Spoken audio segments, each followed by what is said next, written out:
Tere kõigile, eetris on nädala uudised. President Trump teatas pühapäeval, et annab korralduse taas avada Alcatraz'i föderaalne vangla, ajalooline vangla San Francisco lahe keskel, mis suleti üle 6 aastakümne tagasi. Liiga kaua on Ameerikat vaevanud tigedad, vägivaldsed ja korduvad kurjategijad, ühiskonna rämps, kes ei panusta kunagi millegi muuga peale viletsuse ja kannatuste. Kui me olime tõsisem rahvas minevikus, ei kõhelnud me kõige ohtlikumaid kurjategijaid vangistamast ja hoidmast neid eemal kõigist, kellele nad kahju teha said, ütles Trump saates Truth Social. Nii see peakski olema. Me ei salli enam neid sari kurjategijaid, kes levitavad meie tänavatel räpasust, verevalamist ja kaost.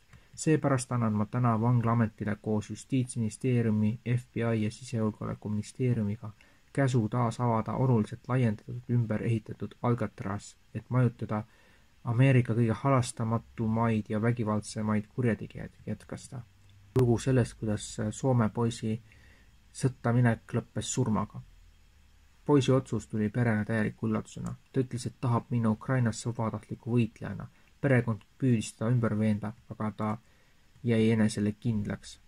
Poisi leina visa on Jyrki Alland, soomlaste partei Edela-Soome ringkonna esimees. Ta räägib üle juhtunust.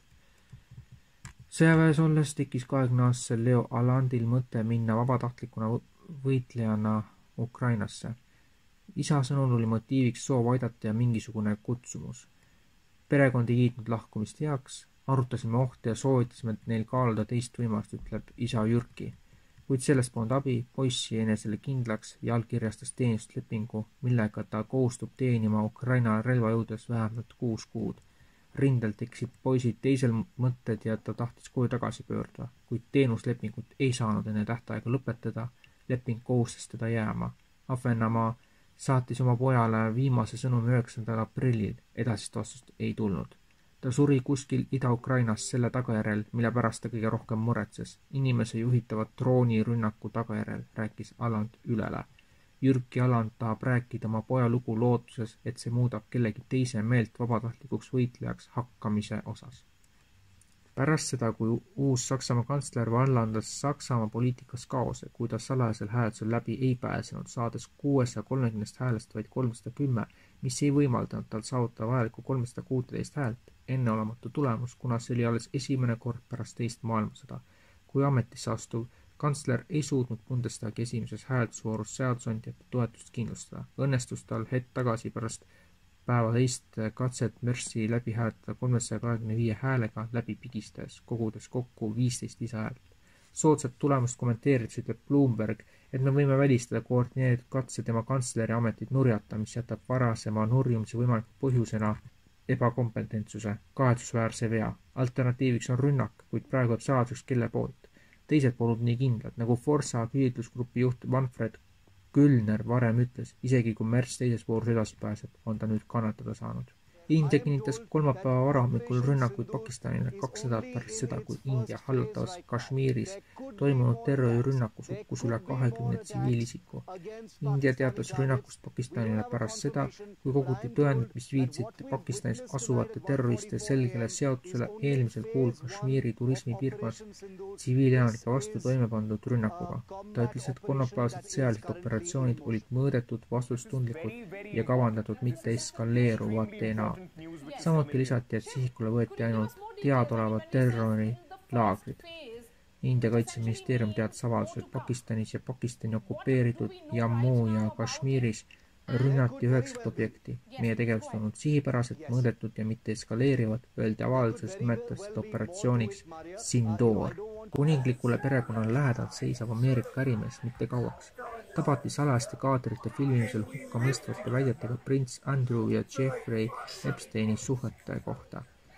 Yorki hertsogi usaldusväärne nõunik John Bryan väidab, et prints Andrew valetas talle oma seotuse kohta alaealistega, selgub O'Keefe Media Groupi OMG poolt hangitud videomaterjalist. Pärast prints Andrew 2019. aasta BBC intervjuud, kus ta eitas Virginia Giuffri tundmist ja väitis kuulsalt, et ta on füüsiliselt higistamisvõimetu, toodi Brian enda sõnul vaikselt Andrew eraresidentsi Royal Lodge'i, et anda kriisijuhtimise nõuandeid. Varasemas intervjuus New York Postile paljastas Brian, nad, Briti kuninglik perekond, tõid mind teda Andrew aitama, Brian ütles väljaandele. Andrew oli nii ahastus, et ta ei suutnud rohkem kui 40 minutit keskenduda. Tegin Daily Mailis suure numbri öeldes, et usun Andrew, meenutas Brian meie salasele OMG ajakirjanikule lisas ja siis sain teada, et ta valetas. Olin nii vihane. Küsimusele, mille kohta Andrew valetas, ei pehmendanud Brian sõnu, et ta keppis alaealisi tüdrukuid. See pole lahe. Toidu- ja Ravimiamet FDA plaanib pärast edukat pilootprogrammi kogu asutuses tehisintellekti kasutusele võtta. FDA volinik Dr. Marty McCary on andnud kõigile FDA keskustele korralduse hakata viivitamatult kasutama tehisintellekti AI ja integreerida see täielikult juuni lõpuks, teatas FDA 8. mai avalduses. 30. juuniks hakkavad kõik keskused kasutama seda, mida agentuur kirjeldas kui ühist ja turvalist genereerivat tehisintellekti süsteemi, mis on integreeritud FDA sidemiste andmeplatvormidega. Meie esimese tehisintellektiga toetatud teadusliku läbivaatamise pilootprojekti edu oli rabav, ütles McCary avalduses. Peame väärtustama oma teadlaste aega ja vähendama mitteproduktiivset kiiret tööd, mis on ajalooliselt võtnud suure osa läbivaatamisprotsessist. Nende võimaluste kasutuselevõtt kogu osutuses on uute ravimeetodite läbivaatamise aja kiirendamisel tohutult palju lubav. Ja saate lõpuks siis Euroopa rahu manifest, mida salvestati reede õhtul ja avaldati laupäeva hommikutundidel. Meie poolt kõik, kohtume järgmisel nädalal. Tere! Te kuulate Euroopa rahuprojekti manifesti. Täna, 9. mail 2025, täpselt 80 aastat pärast teise maailmasõja lõppu Euroopas, mis nõudis 60 miljoni inimese, sealhulgas 27 miljoni Nõukogude kodaniku elu, tõstame meie, Euroopa kodanikud, oma hääle. Me häbeneme oma valitsusi ja Euroopa Liitu, kes ei ole 20. sajandist õppust võtnud.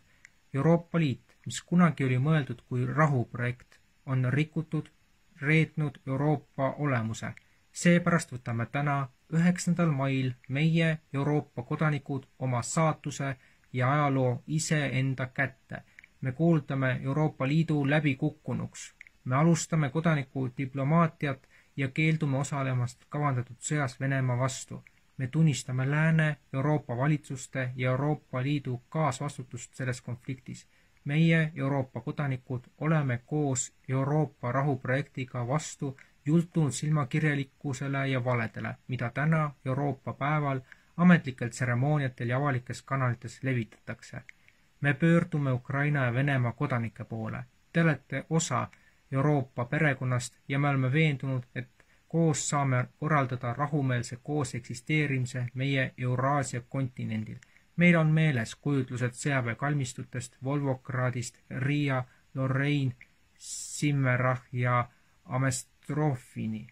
Me näeme selle mõttetu sõja käigus Ukrainas ja Venemaal maha jäetud värskeid haudasid, kuigi enamik Euroopa Liidu valitsusi ja selle sõja eest vastutavad isikud löövad trummi ja eitavad, mida sõda inimestele tähendab, oleme meie kodanikud õppinud möödunud sajandist. Euroopa, mis tähendab mitte kunagi enam sõda. Me tuletame meelde Euroopa saavutusi eelmise sajandi ülesehitamisel ja 1989. aastal pärast rahumeelset revolutsiooni antud lubadusi. Me kutsume üles looma Euroopa-Vene noorteorganisatsiooni, mille eeskujuks on 1963. aasta Prantsuse-Saksa noorteorganisatsioon, mis lõpetas põlvkondliku vaenu Saksamaa ja Prantsusmaa vahel. Nõuame Nord Stream 2 gaasijuhtme rekonstrueerimist ja sanktsioonide lõpetamist. Me keeldume oma maksuraha raiskamisest relvastusele ja militariseerimisele meie ühiskonna infrastruktuuri arvelt. Osana OSCE rahukonverentsist nõuame Euroopa julgeolekuarhitektuuri loomist mitte Venemaa vastu, vaid koos Venemaaga, nagu on sätestatud 1990. aasta Pariisi hartas. Me nõuame USA-st eraldunud neutraalset Euroopat, mis mängiks vahendaja rolli mitmepolaarses maailmas. Euroopa, mida me tahame, on koloniaal- ja impeeriumi järgne. Meie, Euroopa kodanikud, kuulutame käesolevaga, et see sõda on lõppenud. Me ei osale sõjavihas ja võimumängudes. Me ei lase oma meestel ja poegadel muutuda sõduriteks, meie tütartel haiglate õdedeks ja meie riikidel lahinguväljadeks. Pakume, et saadame kohe Euroopa kodanikest koosneva delegatsiooni Kiievisse ja Moskvasse, et alustada dialoogi. Me ei jää enam pealt vaatama, kuidas meie ja meie laste tulevik ohverdatakse võimupoliitika altaril. Elagu Euroopa, elagu vabadus, elagu rahu. Kogu teksti saate lugeda europeanpeaceproject.eu /manifest/ESTS /. Aitäh kõigile ja jälle kuulmiseni!